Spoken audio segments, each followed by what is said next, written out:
ফোনের জন্য আমি আজকে 4 দিন ধরে ভাত খাইনি। ভাত বাদে অন্য সবই খাচ্ছি, কিন্তু তাও যেন পেট ভরছে না। ভাত খাওয়া ছেড়ে দিয়ে আমি অনেকটাই শুকিয়ে গিয়েছি। শরীরটাও দুর্বল লাগছে, মনটাও খারাপ। পড়াশোনা কিছুই হচ্ছে না। নিজের এমন অবস্থা দেখে আমার শুধু কান্নাই পাচ্ছে। তাই আমি এক বক্স টিস্যু নিয়ে ড্রয়িং রুমে বসে আছি। রাত প্রায় 8টা বেজে গিয়েছে। কিছুক্ষণের মধ্যেই শ্রাবণ বাসায় ফিরবেন। আমার প্ল্যান হলো উনি আসলেই কান্না শুরু করব। এমনই কান্না যেটা নতুন ফোন নেওয়া পর্যন্ত থামবে না। শ্রাবণ বাসায় আসলেন 8:30টায়। প্রতিদিন অফিস থেকে এসে উনি আগে 1 গ্লাস পানি খান, তারপর উপরে যান। আজও তার ব্যতিক্রম হলো না। ব্যাগ রেখে সোফায় গা এলিয়ে দিলেন। এসির টেম্পারেচার কমিয়ে দিয়ে ফুপিকে বললেন, আম্মু পানি দাও। আমি ওনাকে পানিতে থুতু মিশিয়ে খাওয়ানোর পর থেকে উনি ফুপির হাতে ছাড়া আর কারো হাতে পানি খান না। তারপর আমি নাকি কোন দিন বলেছিলাম ওনার ব্রাশ কমোডে ঘষবো। সেই ভয়ে উনি প্রতিদিন রুমে তালা মেরে অফিসে যান। চাবিটাও নিজের সঙ্গে নিয়ে যান, যাতে আমি ওনার অনুপস্থিতিতে ওনার রুমে ঢুকে ওনার ব্রাশ কমোডে না ঘষি। অথচ আমার মনেই নেই কোন দিন ওনার ব্রাশ আমি কমোডে ঘষবো এই কথা বলেছিলাম। কিন্তু এটা মনে আছে, উনি আমাকে নতুন ফোন কিনে না দিলে আমি ওনার কুত্তাটাকে বেচে নতুন ফোন কেনার প্রতিজ্ঞা করেছিলাম। সেই ভয়ে উনি কুত্তাটাকেও কার বাসায় যেন রেখে এসেছেন। বলি, এতই যখন ভয়, তাহলে আমার ফোনটা নষ্ট করলি কেন, শয়তান ছেলে কোথাকার। আমি কটমট চোখে শ্রাবণের দিকে তাকিয়ে ফরফর করে বক্স থেকে কয়েকটা টিস্যু বের করলাম। কান্না আসছে না, তাও হাউমাউ করে কাঁদতে লাগলাম। কান্নার শব্দে ফুপি ডাইনিং থেকে চেঁচিয়ে বলল, এই কি হলো শ্রাবণ, আসতে না আসতেই লেগেছিস মেয়েটার সাথে? শ্রাবণ বিরক্ত হয়ে বললে, আমি কিছুই বলিনি আম্মু, তুমি এসে দেখে যাও। আমি আরও জোরে জোরে কাঁদতে লাগলাম। ড্রয়িং রুমে আমার কান্নার প্রতিধ্বনি হচ্ছে। কান্নার শব্দে শ্রাবণ অতিষ্ঠ হয়ে আমাকে ধমক দিলেন, এই চুপ, এক থাপড়ে সব দাঁত ফেলে দেবো, বেয়াদব কোথাকার। চিৎকার করছিস কেন? আমি নাকের ময়লা টিস্যুতে মুছে ওনার দিকে ছুঁড়ে মেরে কাঁদতে কাঁদতে বললাম, আমার ফোন দে গাধা। একদম দেশি খালি শুনে ওনার ক্লান্ত শরীরটা মনে হয় চাঙ্গা হয়ে গেল। উনি হনহন করে আমার বিপরীতে থাকা সোফা থেকে উঠে এসে আমার কান মুছলে ধরে বললেন, কি বললি, আরেকবার বল দেখি। কানের ব্যথায় আমি আরও জোরে চিৎকার করতে লাগলাম, কিন্তু ভুলেও আর গালি দিলাম না। উনি তখন কান ছেড়ে দিয়ে আমার নাক মুখ চেপে ধরে বললেন, চুপ, আর একটা আওয়াজ করলে তোকে আমি খুন করে ফেলবো। ফুপি পানি নিয়ে এসে টেবিলে রেখে রাগ করে বলল, শ্রাবণ ছাড় ওকে, কতবার নিষেধ করেছি মারবি না, কথা শুনিস না কেন? জীবনটা শেষ করে দিলি তোরা আমার। শ্রাবণ আমার মুখ ছেড়ে দিয়ে ফুপির দিকে তাকিয়ে চেঁচিয়ে চেঁচিয়ে বলল, ও আমাকে গালি দেয় কেন? কোথায় থেকে এত নোংরা নোংরা গালি শিখেছে? কিছু বলো না কেন তোমরা ওকে? আদর দিয়ে দিয়ে বাদর তৈরি করেছো, তোমাদের জন্যই এমন অমানুষ হয়েছে। তারপর উনি আমার দিকে তাকিয়ে ধমক দিয়ে বললেন, তুই এখনো বসে আছিস এখানে, জাগিয়ে পড়তে বস। আমি কটমট চোখে ওনার দিকে তাকিয়ে কোলে থাকা টিস্যু বক্সটা 2 হাতে দুমড়ে মুচড়ে বললাম, ফোন কিনে না দিলে আমি পড়বো না পড়বো না পড়বো না। উনি রেগে গিয়ে আমার চুলের ঝুঁটি ধরে আমাকে টেনে তুলে বললেন, তুই পড়বি, তোর গাড় পড়বে। আর একবার শুধু ফোনের কথা উচ্চারণ করে দেখ তোর আমি কি করি। আমি ওনার থেকে চুল ছাড়িয়ে নিতে না পেরে নিজের হাত পা ছুঁড়ে খিটখিটে মেজাজে নিয়ে বললাম, বাল বাল বাল। এমন সময় ফুপা ড্রয়িং রুমে এসে রাগে কণ্ঠে বলল, কি হচ্ছে কি এখানে? জুই, চেঁচাচ্ছিস কেন? ফুপাকে আসতে দেখে শ্রাবণ আমার চুল ছেড়ে দিলেন। আমি ফরফর করে বললাম, তুমি শুধু আমার চেঁচানোটাই শুনতে পেলে? তোমার বজ্জার ছেলেটা যে এতক্ষণ চেঁচালো সেটা? শ্রাবণ আবার আমার কান মুচড়ে ধরে বললেন, দেখেছো কত বড় বেয়াদব হয়েছে? দেখেছো তোমরা বড়দের সঙ্গে কিভাবে কথা বলতে হয় সেটা এখনো জানে না। কবে শিখবে ও এসব? ফুপা গম্ভীর মুখ করে বলল, শোনো, ও বেয়াদব হোক কি বাদর হোক সেটা তোমার দেখা লাগবে না। ওকে মানুষ করার দায়িত্ব তোমাকে নিতে হবে না। তুমি তোমাকে নিয়ে বাবু। ফুপার কথায় শ্রাবণ আমার কান ছেড়ে দিলেন আর এই প্রথম ফুপার উপর চেঁচামেচি করলেন। তুমি অযথা আমার উপর রেগে আছো। আম্মু কেমন জানে বিহেভ করছে আমার সাথে। প্রবলেমটা কি তোমাদের? তৌসি আমার বোন, ওর লাইফটা সুন্দর করে দেওয়া আমার রেসপন্সিবিলিটির মধ্যে পড়ে না? সৌরভ আমার কলিগ, অনেক ভালো ছেলেও, ফ্যামিলি ব্যাকগ্রাউন্ড সব কিছু ভালো। তাহলে এই বিয়েতে প্রবলেম কোথায় তোমাদের? ফুপা রেগে গিয়ে দাঁতে দাঁত চেপে শ্রাবণকে বলল। এই আওয়াজ নিচে, চোখ নামা। ফুপার কথা শুনে শ্রাবণ মাথা নিচু করলেন, কিন্তু ভেতরে ভেতরে উনি ঠিকই রেগে ফুসফুস করছেন, বোঝাই যাচ্ছে। সেটা ওনার চওড়া বুকের ওঠানামা আর মুষ্টিবদ্ধ দুই হাত দেখেই বোঝা যায়। ফুপা সিঙ্গেল সোফায় বসে আগের তুলনায় নরম কণ্ঠে বলল। শোনো, তুমি যে ছেলেটার কথা বলছো তার চাচা আমার বিজনেস পার্টনার ছিল। ওদের ফ্যামিলি ব্যাকগ্রাউন্ড কেমন সেটা তোমার থেকে ভালো জানি আমি। আর সৌরভ আমাদের বাসায় এসেছিল আরও 6 মাস আগে, তৌসির জন্য নয়, জুয়ের জন্য। এবার বুঝতে পারছো আমি কেন অমত করছি? ফুপার কথা শুনে আমি চোখ গোল গোল করে বললাম, সৌরভ ভাইয়া, তৌসির সাথে বিয়ে? আমার কথা শুনে শ্রাবণ চেঁচিয়ে উঠলেন আমার উপর। তুই যাবি এখান থেকে? আমি হকচকিয়ে লাফিয়ে উঠে দৌড়ে ফুপার কাছে গিয়ে সোফার হ্যান্ডেলে বসে বললাম, না যাব না আমি, আর ওই লুচ্চার সাথে তৌসির বিয়েও দিতে দেব না। ফুপি গরম চোখে তাকিয়ে পড়ল। তুই উপরে যা, কথা বলবো আমরা, বড়দের কথা শুনতে হয় না। যা গিয়ে পড়তে বস। আমি ফুপার এক বাহু জড়িয়ে ধরে বললাম, না, আমি কথা শুনবো। শ্রাবণ ঘাড় কাত করে রাগে চোখে তাকালেন আমার দিকে। আমি ওনাকে ভেঙচিয়ে ফুপাকে বললাম, ওটা তো একটা লুচ্চা, ওই লুচ্চার সাথে তৌসির বিয়ে দিবা তুমি? ফুপা কিছু বলার আগেই শ্রাবণ দাঁতে দাঁত চেপে বললেন, না, তোর সাথে দিব। তোকে যখন পছন্দ করেছে তোর সাথেই দেওয়া উচিত। আমিও সঙ্গে সঙ্গে বললাম, কুলসুমও তো তোমাকে পছন্দ করে, তাহলে তোমার বিয়েটাও ঝাঁটাচুলির সাথে না দিয়ে কুলসুমের সাথেই দেব। কুলসুম সিঁড়ির গোড়ায় দাঁড়িয়ে আমাদের পারিবারিক কলহও দেখছিল। আমার কথা শুনে আল্লাহ গো, এ কি কথা! বলেই দৌড়ে নিজের রুমে চলে গেল। আর শ্রাবণ টকবগে রাগ নিয়ে তাকিয়ে আছেন আমার দিকে। ফুপি শ্রাবণের হাত ধরে সোফায় বসিয়ে দিয়ে পানির গ্লাস নিয়ে বলল, অনেক হয়েছে, এখন ওসব কথা থাক। পানি খা তো বাবা একটু, মুখটা শুকিয়ে গেছে একদম। অফিসে খুব কাজের চাপ না? শ্রাবণ পানির গ্লাস হাতে নিয়ে চটচটে মেজাজে বললেন। তো কি ওরা মুখ দেখে টাকা দিবে আমাকে? বলেই উনি ঠক ঠক করে পানি খেতে লাগলেন। ফুপি ওনার কোণা দিয়ে ওনার কপালের ঘাম মুছে দিয়ে বলল, বেশি কষ্ট হলে ছেড়ে দে এই চাকরি। উনি পানির গ্লাস রেখে বিরক্ত হয়ে বললেন, কি বলছো এসব? খেতে দাও। খাওয়ার কথা মনে হয় আমি ফুপার দিকে তাকিয়ে অসহায় মুখ করে বললাম, ফুপা, আজকে 4 দিন হলো ভাত খাইনি আমি, আর কতদিন না খেয়ে থাকবো? তুমি কেন একটা ফোন কিনে দিচ্ছ না আমাকে? ফুপা আমার মাথায় হাত বুলিয়ে দিয়ে বলল, আজকেই কিনে দিব, রকি এসে নিয়ে যাবে তোকে। যেটা পছন্দ হবে সেটাই নিবি, কিন্তু খেয়ে যেতে হবে। আমি অনেক খুশি হয়ে বললাম, সত্যি আজকেই ফোন কিনে দিবা? রকি কখন আসবে? আধা ঘন্টার মধ্যে চলে আসবে। তুই যা, খেয়ে তৈরি হয়ে নে। আমি খুশিতে লাফাতে লাফাতে ভাত খেতে আসলাম। শ্রাবণ ফ্রেশ হতে নিজের রুমে গেল। টেবিলে বসে আমি প্লেট ভর্তি ভাত নিলাম। তারপর আমার খাওয়া প্রায় শেষের দিকে এমন সময় শ্রাবণ খেতে আসলেন। সাদা 3/4 আর নীল টি শার্ট পরেছেন উনি, একদম ম্যাচিং হয়েছে আমার সাথে। আমিও সাদা প্যান্ট আর নীল ফতুয়া পরে আছি। খাওয়া বাদ দিয়ে আমি ওনাকে ডেকে আমার ফতুয়া দেখিয়ে বললাম, শ্রাবণ ভাইয়া দেখো, ম্যাচিং ম্যাচিং। উনি আমার দিকে তাকালেনই না, গোমরা মুখ করে চেয়ার টেনে বসলেন।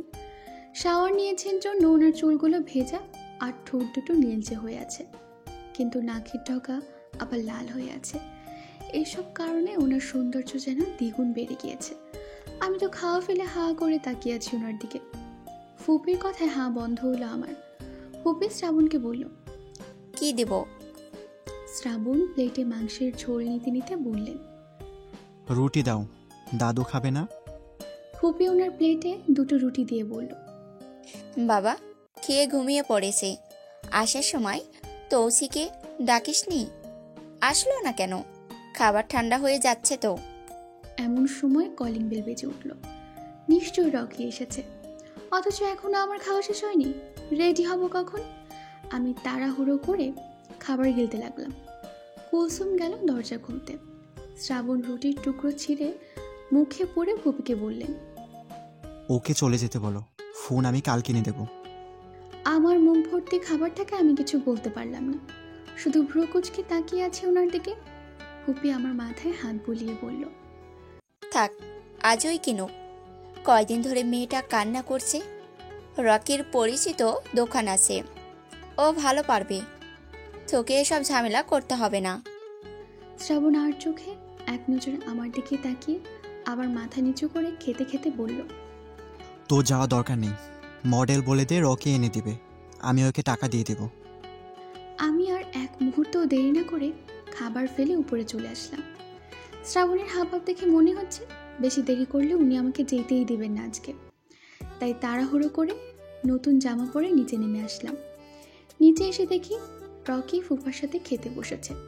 আমি বিরক্ত হয়ে বললাম, তুমি আবার খেতে শুরু করেছো, তাড়াতাড়ি করো। রকি মুখের মধ্যে খাবার নিয়ে বলল, হুম, হয়ে গেছে, আসছি। আমি বিরক্ত হয়ে ড্রয়িং রুমে উকি দিলাম। শ্রাবণকে কোথাও দেখছি না। উনি কি তাহলে উপরে চলে গিয়েছেন? যেখানে খুশি যাক, কিন্তু আমাকে ফোন কিনতে যাওয়ার জন্য বাধা না দিলেই হলো। 2 মিনিটে খাওয়া শেষ করে রকি আমাকে নিয়ে বাসা থেকে বেরিয়ে আসলো। গেটের সামনে রকি ওর বাইকটা রেখেছে। আমি আগে গিয়ে বাইকে উঠে বললাম, আজকে আমি বাইক চালাবো। রকি আমার মাথায় হেলমেট পরিয়ে দিয়ে বলল, পারো না তো তুমি, আগে শিখতে হবে তারপর চালাবে। আমি আয়নায় নিজেকে হেলমেট পরা অবস্থায় দেখতে দেখতে বললাম, তুমি শেখাচ্ছ না কেন আমাকে? কবে থেকে শিখতে চাইছি আমি। রকি নিজের হেলমেট পরতে পরতে বলল, শেখাবো তো, আর একটু বড় হও। দেখি, পেছনে বসো তুমি। আমি বাইক থেকে না নেমেই পেছনে গিয়ে আসলাম। রকি আমার সামনে বসলো। আমি ওর কাঁধে হাত রাখতেই শ্রাবণ ওনার ব্যালকনি থেকে রকিকে ডাকলেন। আমরা দুজনে একসাথে উপরে তাকালাম। উনি গ্রিলে হাত রেখে রকিকে বললেন, কার নাও, কারে যাও তোমরা, আমার কাছে চাবি আছে। আমি সাফ সাফ বলে দিলাম, না, কারে যাব না, আমরা বাইকে যাব। রকি চলো তো। উনি উপর থেকে ধমক দিলেন আমাকে। জুই! আমিও নিচে থেকে বললাম, চুপ। শুধু এইটুকুর জন্য আমার যাওয়াটা আটকে গেল। উনি নিচে এসে আমাকে হিড় হিড় করে টানতে টানতে বাসার মধ্যে নিয়ে আসলেন। রকিকে কতবার বললাম বাইকটা স্টার্ট দিতে, কিন্তু রকি আমার কথা শুনল না। ও যদি ঠিক সময় বাইকে স্টার্ট দিত তাহলে শ্রাবণের সাধ্যই ছিল না উপর থেকে নিচে এসে আমাকে বাসায় নিয়ে যাওয়া। রাগ আমার শ্রাবণের ওপর একটুও তো হচ্ছে না, আমার রাগ হচ্ছে রকির ওপর। আমি ওকে ব্রেকআপ বলে নিজের রুমে এসে দরজা বন্ধ করে দিলাম। গত রাতে রকির সাথে ব্রেকআপ করার পর থেকে আমার মুখে ব্রেকআপ সং সেট হয়ে গিয়েছে। উঠতে বসতে শুতে খেতে সব জায়গায় শুধু ব্রেকআপ সং গাইছি। এখন সকাল 11টা বাজে। সকালে নাস্তা করে এসে আমি 2 ঘন্টা ধরে অঙ্ক করছি আর গুনগুন করে গান গাইছি। হঠাৎ একটা অঙ্কে আটকে গেলাম, আর কোনো কিছু না ভেবে শ্রাবণীর রুমে দৌড়। আজকে ছুটির দিন, তাই ওনার অফিস নেই। দরজা ফেরানো ছিল। আমি এক লাথি দিয়ে দরজা খুলে ভেতরে ঢুকলাম। রুমটা রাতের মতোই অন্ধকার হয়ে আছে, আর শ্রাবণ এখনও ঘুমোচ্ছেন। কোল বালিশটা এমনভাবে জড়িয়ে ধরে রেখেছেন যেন ওটা ওনার বউকেও কি এভাবে জড়িয়ে ধরে শুয়ে থাকে না। অ্যাটলিস্ট আমার ফুপা তো কোনোদিন ফুপিকে এমন করে জড়িয়ে ধরে ঘুমায় না। যাই হোক, ডান পাশ ফিরে শুয়ে আছেন উনি। রুমের লাইট অন করে আমি গিয়ে ওনার বাম পাশে বসলাম। বই খাতা বিছানায় রেখে ওনার বাম বাহু ঝাঁকিয়ে বললাম, এই শ্রাবণ ভাইয়া, উঠবা না এখন? দুপুর হয়ে গেছে তো। উনি একটু নড়লেন, কিন্তু কোনো কথা বললেন না। আমি বিছানায় পা তুলে বসে ওনার দিকে ঝুঁকে আরও 2বার ডাকলাম ওনাকে, কিন্তু উঠলেনই না। কি ঘুম রে বাবা, সারা রাত কি চুরি করে নাকি? আমি এবার ওনার গাল ধরে বললাম, এই শ্রাবণ ভাইয়া, উঠো না। উনি এবার বিরক্ত হয়ে গাল থেকে আমার হাত সরিয়ে দিয়ে চিত হয়ে শুলেন। ওনার বাম হাতটা এসে পড়লো আমার কোলের উপর। আমি ওনার হাতটা ধীরে ধীরে বিছানায় রেখে ওনার দিকে ঝুঁকে ওনার চোখের উপর আসা চুলগুলো সরিয়ে দিলাম।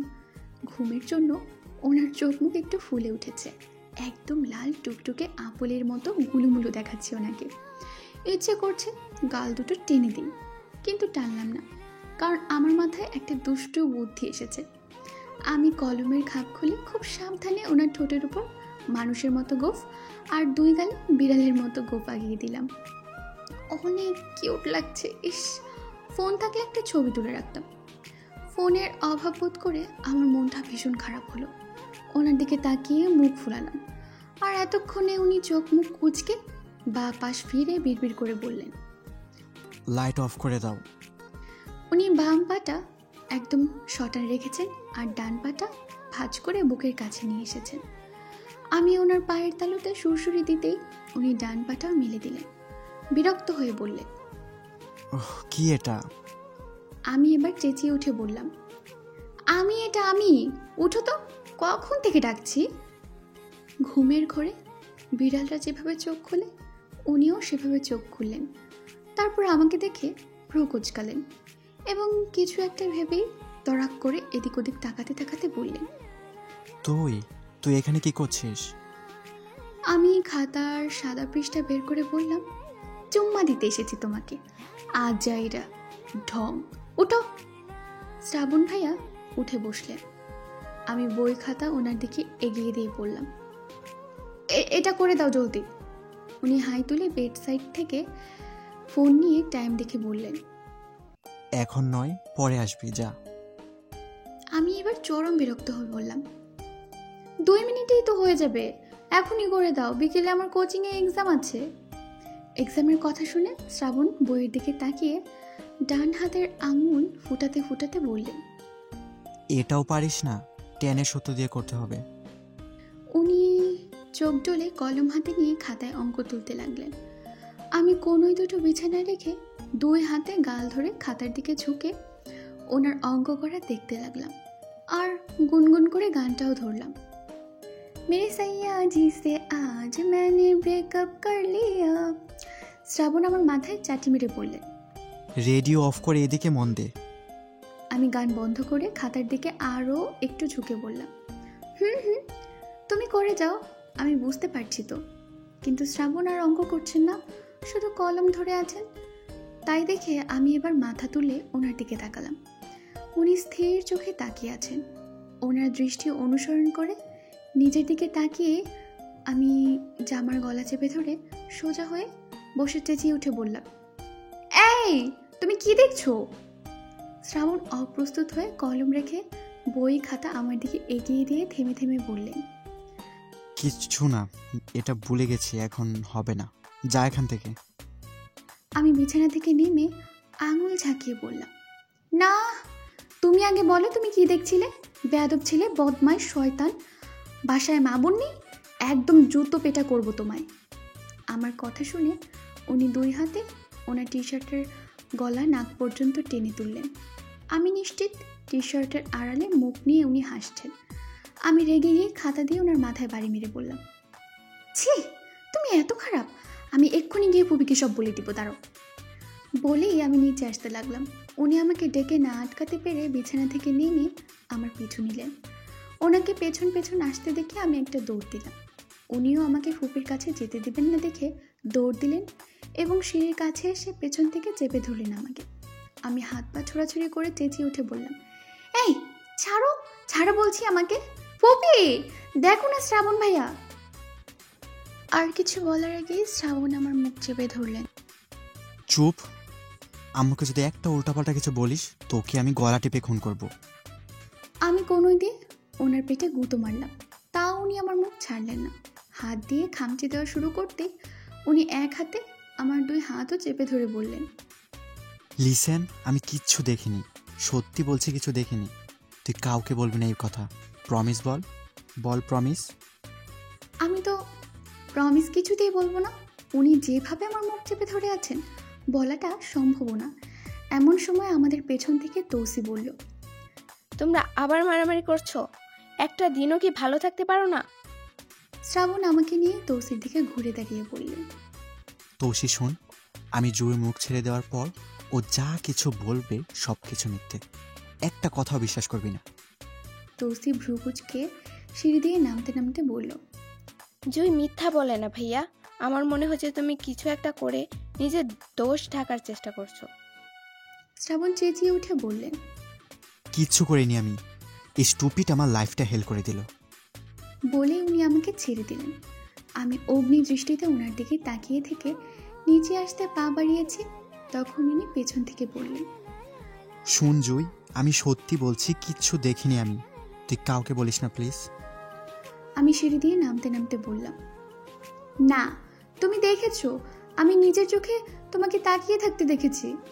শ্রাবণ দুটো সিঁড়ি নেমে এসে নিজের নামে কসম করে বললেন উনি কিচ্ছু দেখেননি। আমি সিঁড়ির মাঝ বরাবর দাঁড়িয়ে গেলাম সত্যিটা পরীক্ষা করবার জন্য। বললাম, ঠিক আছে, তুমি যদি নাই দেখো তাহলে আমার একটা প্রশ্নের উত্তর দাও।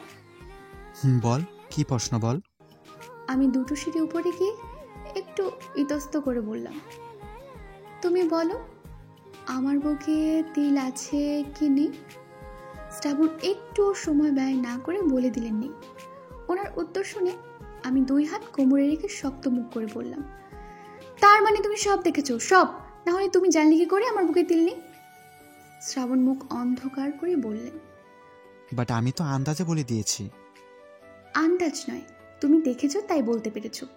আমি ফুপিকে বলে তোমাকে এমন শিক্ষা দিব না, জীবনেও আর মেয়েদের দিকে তাকাবা না তুমি। আমার কথা শুনে উনি একটা ছোট্ট শ্বাস ফেলে নিজের রুমে যেতে যেতে বিড়বিড় করে কিছু বললেন।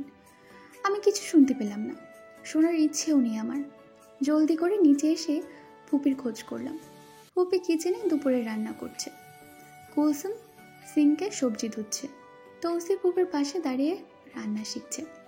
আমি হন হন করে গিয়ে ফুপিকে বললাম, ফুপি, শ্রাবণ ভাইয়া কত খারাপ হয়ে গেছে তুমি জানো? ফুপি তরকারিতে লবণ ছিটিয়ে দিতে দিতে বলল, আবার কি হলো?